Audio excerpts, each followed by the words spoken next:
स्वागत है आपका नॉलेज वर्ल्ड यूट्यूब चैनल पर। आज साइंस का सेट नंबर 18 को स्टार्ट करेंगे।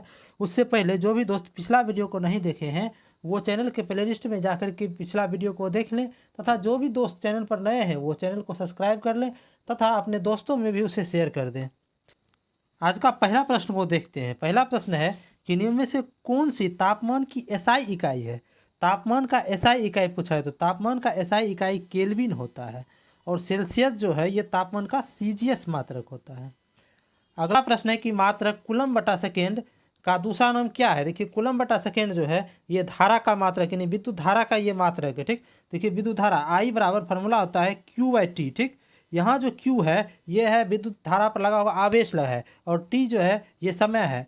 देखिए तो आवेश आवेश का ऐसा मात्रक होता है आपको कूलम्ब। कूलम्ब हो गया ऊपर में, और समय समय का ऐसा मात्रक होता है सेकेंड, नीचे सेकेंड यानी कि कूलम बटा सेकेंड। ये क्या हुआ, विद्युत धारा का ऐसा मात्रक हुआ। इसे ही हम एम्पियर भी कहते हैं, जो कि ऑप्शन नंबर बी में दिया हुआ है। देखिए अगला प्रश्न है कि प्रदीप्ति की माप जो है निम्न में से किसका उपयोग करके किया जाता है। तो प्रदीप्ति जो होता है उसका माप जो है यह लक्स मीटर का प्रयोग करके किया जाता है। अगला प्रश्न है कि डैश प्रकृति में अकेले कभी नहीं होता है। देखिए प्रकृति में जो है अकेले बल कभी नहीं होता है, क्योंकि बल जो है उस पर एक दूसरे के विपरीत जो है क्रिया प्रतिक्रिया बल लगते रहता है। ये अगला प्रश्न है कि निम्नलिखित में से किस जोड़े की दिशा हमेशा एक समान होती है। ऑप्शन ए है बल और वेग का। बल और वेग का दिशा हमेशा एक समान नहीं होती, ये सिर्फ जो है रेखीय गति में ही समान होता है। दूसरा है कि बल और त्वरण। ऑप्शन नंबर बी है बल और त्वरण। बल और त्वरण की दिशा जो है रेखीय और वृत्तीय दोनों गति में एक समान ही होती है। ये पूछा है हमेशा, तो हमेशा तो ऑप्शन नंबर बी में हो जाएगा इसका सही उत्तर। अगला प्रश्न है कि डैश जो है तुलनात्मक रूप से ऊष्मा का कुचालक होते हैं। ऊष्मा का कुचालक जो है पीवी और एचजी, ये दोनों इस ऑप्शन के अनुसार ऊष्मा का कुचालकता है। इसका उत्तर हो गया ऑप्शन नंबर ए।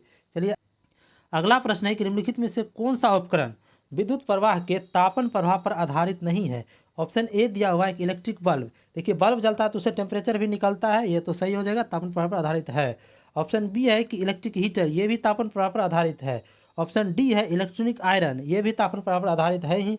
और ऑप्शन सी में जो है माइक्रोवेव ओवन, ये जो है विद्युत धारा के जो है विद्युत प्रवाह के जो है ना तापन पर आधारित नहीं है, ये जो इसके द्वारा टेम्परेचर निकलता है, ये सूक्ष्म तरंग द्वारा टेम्परेचर निकलता है। ठीक, चलिए देखिए अगला प्रश्न है कि शक्कर के घोल में शक्कर एक डैश है। शक्कर क्या है। शक्कर का घोल जो रहता है उसमें शक्कर जो घुला हुआ पदार्थ रहता है, जिसे कि हम विलय भी कर सकते हैं। इसका ऑप्शन बी सही उत्तर हो जाएगा। कि अगला प्रश्न है कि जब लेड नाइट्रेट का एक अणु गर्म किया जाता है तो तब क्या होगा।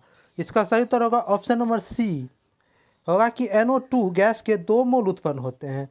जब हम नाइट्रेट का एक अणु को गर्म करते हैं तो NO2 का 2 मोल उत्पन्न होगा। देखिए अगला प्रश्न है कि बायोगैस का प्रमुख हिस्सा क्या होता है। देखिए बायोगैस होता है उसका प्रमुख हिस्सा क्या होगा, मीथेन होगा। ठीक, अगर पूछेगा आपको एलपीजी का प्रमुख हिस्सा क्या होगा तो वहाँ हो जाएगा ब्यूटेन। अगर पूछेगा आपको सीएनजी का प्रमुख हिस्सा क्या हो जाएगा तो वो हो जाएगा वहाँ पर भी मीथेन ही हो जाएगा। चलिए अगला प्रश्न है, अगला प्रश्न है कि डैश का प्रयोग कारों में पेट्रोल के साथ ईंधन के रूप में किया जाता है।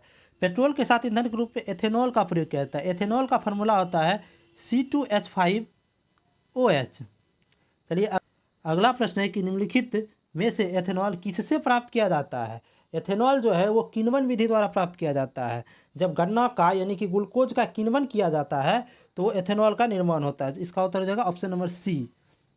यह अगला प्रश्न है कि ग्लिसरॉल का रासायनिक सूत्र क्या है। देखिए ग्लिसरॉल का जो रासायनिक सूत्र होता है वो होता है C3H8 और O3। ठीक, लेकिन यहाँ ऑप्शन में किसी में भी नहीं दिया हुआ, यहाँ मिसप्रिंट हो गया है।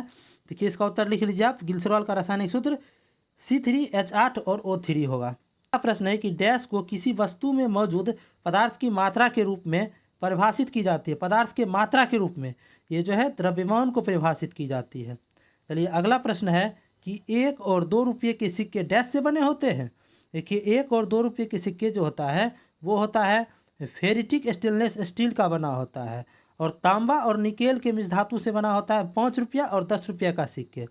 चलिए अगला प्रश्न है कि निम्नलिखित में से क्या जो है स्वच्छ ईंधन का गुण है। स्वच्छ ईंधन होगा यानी कि वो प्रदूषण मुक्त होगा तो वो स्वस्थ हो जाएगा। तो इसका ऑप्शन नंबर ए में दिया हुआ है कि प्रदूषण मुक्त ईंधन स्वच्छ ईंधन होगा। चलिए अगला प्रश्न है कि भूपट्टी में पाए जाने वाला दूसरा सबसे प्रचुर मात्रा में तत्व क्या है। देखिए जो भूपट्टी में पाया जाता है तत्व उसका क्रम देख लेते हैं। सबसे ज़्यादा भूपट्टी में ऑक्सीजन पाया जाता है, उससे कम पाया जाता है सिलिकॉन, उससे भी कम पाया जाता है एल्युमिनियम, और उससे भी कम पाया जाता है लोहा। ठीक, यहाँ हमसे दूसरा पूछा है तो दूसरा यहाँ सिलिकॉन हो जाएगा, जो कि ऑप्शन नंबर बी में दिया हुआ है। चलिए अगला प्रश्न है कि डैश जो है आँखों को लेंस की फोकस लंबाई समायोजित करने में मदद करती है।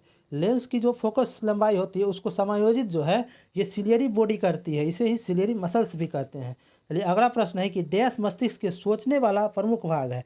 मस्तिष्क के सोचने वाला प्रमुख भाग जो है मस्तिष्क का जो होता है ये अग्रभाग होता है।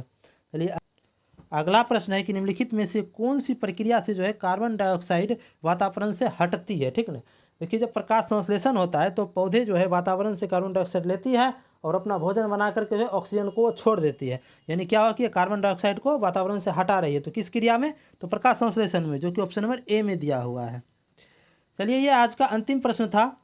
भी दोस्त चैनल पर नए हैं वो चैनल को सब्सक्राइब कर लें तथा आपके पास जितने भी स्टडी रिलेटेड ग्रुप है उसमें इस वीडियो को शेयर कर दें। अगर आपको इसका पीडीएफ चाहिए तो आप हमारे टेलीग्राम चैनल से जुड़ सकते हैं। टेलीग्राम चैनल का लिंक जो है इस वीडियो के डिस्क्रिप्शन में तथा कमेंट बॉक्स में पिन कर दिया गया है। अंत तक बने रहने के लिए धन्यवाद। मिलते हैं अगले वीडियो में।